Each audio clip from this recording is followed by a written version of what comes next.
Allez, dernier déballage. Je crois, je regarde. Ouais, j'ai pas mal de produits, mais bon. On va faire ça petit à petit, hein. J'ai plus de temps maintenant. Donc, dernier déballage. C'est une grosse marque chinoise. C'est un smartphone que j'ai pas encore fait. Ben, logique, sinon je ferai pas le déballage. Il est déjà vendu, parce qu'en fait, c'est un ami à moi. Enfin, un ami à moi. Une connaissance de taf qui a besoin de téléphone. Enfin, au taf, ils se fournissent tous chez moi. C'est plutôt sympa. Donc, je le teste. Je vais le tester en priorité celui-là, comme ça il l'aura assez vite. Donc, on a du Xiaomi, on a du Redmi 4X et on a du Redmi 4X en version globale. Donc, on va bien vérifier que c'est la version globale. Est-ce qu'il y a les bandes Qualcomm 435, un écran 5 pouces. Ah, c'est pas annoncé. C'est dommage. J'aurais pensé que ça aurait été mis sur la boîte. Ah, oups. Ah non, si je suis tombé mini, ça va pas le faire. Surtout que je l'ai recollé plusieurs fois celui-là. Je crois que le cutter il est là, voilà. Donc normalement, si Gearbest s'est pas trompé, c'est la version globale. C'est la version globale, j'explique à tout le monde. Donc Xiaomi sort plusieurs téléphones, la plupart des pas mal de téléphones. Là, tous les téléphones qui sortent en version chinoise. Enfin je parle pour la bande, hein, pour les bandes 4G françaises, il manque la bande des 800. Et puis vu que je crois que c'est Taïwan, ils sortent des téléphones à Taïwan si je dis pas de conneries, et ils ont la bande des 800 à Taïwan. Du coup ben ils sortent quelques versions en version globale. Donc ça veut dire avec la ROM française internationale avec les mises à jour tous les mois et la bande des 800, la fameuse bande des 800 qu'on a vraiment besoin en France parce que tous les opérateurs sauf Free l'utilisent. Donc c'est pas un gros problème en soi, mais si vous voulez avoir la 4G vraiment de partout, même quand vous partez en vacances dans le trou du cul du monde, vous devrez prendre une version globale. Oh, très joli. Très très joli. C'est un Redmi Note 4X en plus petit, mais franchement tout mignon. Il est vraiment joli ce téléphone. Pas mal du tout. Donc, sur l'écran, comme d'hab, il n'y a qu'un seul film de protection, donc je suis obligé de l'enlever pour le test. Du coup, on se retrouve sans film. Pensez à commander des verres trempés, hein. J'ai encore sauvé la vie de mon Zuc Edge grâce aux verres trempés. Donc, le petit fascicule. À l'intérieur, on va pas l'ouvrir, donc on a le gros chargeur. Donc ça doit être de la charge rapide. Il n'y a pas marqué l'ampérage, si 2 ampères, donc c'est de la charge rapide. Le câble de rechargement, le trombone.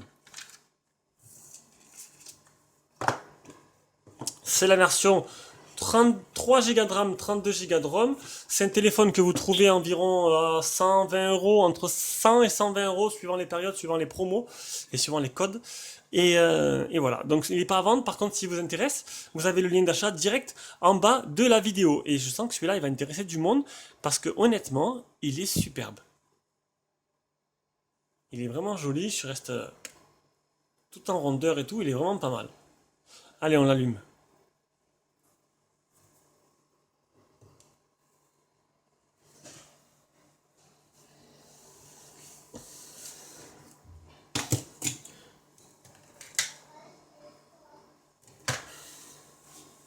Allez, ça démarre. Donc je pense que je vais couper et je vais revenir une fois que j'aurai mis le Wi-Fi et le Gmail. Et on arrive au moment où il faut paramétrer l'empreinte digitale. Oula, ça c'est l'écran s'est assombri d'un coup. On voit plus grand chose. Donc on va faire l'empreinte. Donc on est bien sur une MU8. Nom d'empreinte, empreinte 1. Hop, on s'en fout. Accepter, on choisit le thème à prendre lui. C'est très bien. Configuration terminée. Allez, chargement des applications. Là ça peut être très long, donc je vais couper. Allez, ça y est, donc, on va déjà démarrer avec le capteur d'empreinte. Donc voilà, comme d'hab, chez Xiaomi, ça marche très bien. Donc, hop, comme les autres téléphones, on peut voir qu'il y a une mise à jour. On va cliquer dessus. Donc c'est bien Mi 8 en version globale, si je dis pas de bêtises, en version stable. Et il y a une nouvelle mise à jour de la 8.2.10.0. Voilà, comme tous les mois en fait, hein. Tous les mois, vous aurez une mise à jour sur ce téléphone. Voilà, donc ne me demandez pas pourquoi. Le Redmi 4X est global et le Redmi Note 4 global, c'est pas le 4X. Voilà, ne vous trompez pas, le Redmi Note 4X n'existe pas en global. Il s'appelle Redmi Note 4 global. Et là, c'est le Redmi, le Redmi 4X global. Voilà. Allez savoir pourquoi. Faut pas chercher à comprendre, c'est Xiaomi. Donc, Le capteur d'empreinte, j'ai marché, il marche très bien. Je l'ai essayé plutôt. Donc je vais pas regarder tout, je vais pas vous montrer toute la ROM maintenant parce qu'il y a pas mal de choses à montrer. On verra ça durant le test. On va juste, je sais pas quoi vous montrer. Donc on a fait le capteur d'empreinte. Le téléphone est très joli. Honnêtement, il est très très joli. Et c'est vrai que, je sais pas, il est tout mignon, il est agréable, il est vraiment bien fini quoi. Xiaomi, j'adore Xiaomi. Même si j'ai pas Xiaomi, la seule chose qui me fait ne pas prendre Xiaomi, c'est l'absence de bande 20. Voilà, tout simplement. J'ai besoin de la bande 20. Enfin, j'ai besoin. J'ai pas énormément besoin, vraiment. Mais moi, ça me fait chier quand je vais quelque part et que je suis en 3G, quoi. Alors que ma copine, elle a la 4G avec le même réseau que moi. Et ouais, donc du coup, je prends que les téléphones avec le 800 et le Zug Edge là. Alors, on a bien le Play Store, donc je l'ai bien configuré. Le téléphone, il est bien en français.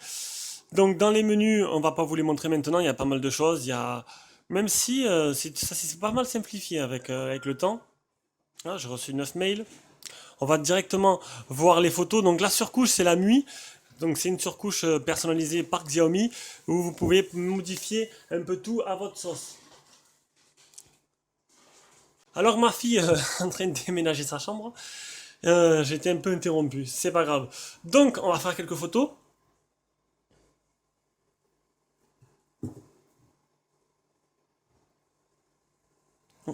L'image, non, ça va.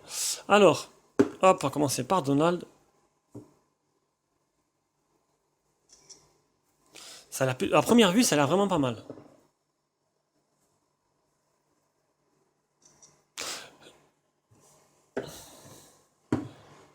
La capture se fait directement, il n'y a pas trop de délai.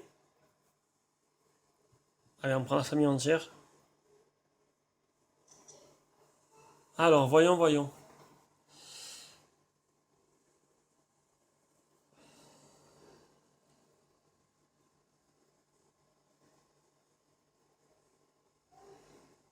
Donc, je sais pas si c'est le même appareil photo qu'il y a dans le Redmi Note 4. Bon, c'est pas non plus un appareil photo exceptionnel, les mis dedans. C'est plutôt pas mal. C'est surtout la conception du téléphone. Honnêtement, c'est un pur régal. L'écran, il y a tout qui est. Moi, j'adore, hein. Je suis pas, voilà, je suis pro Xiaomi, mais je sais dire quand, je saurais dire quand leurs téléphones me plairont pas. Comme le Mi 4C qui était vraiment un gros bad. Mais plutôt pas mal, hein. Regardez un peu les détails et tout, c'est plutôt sympa.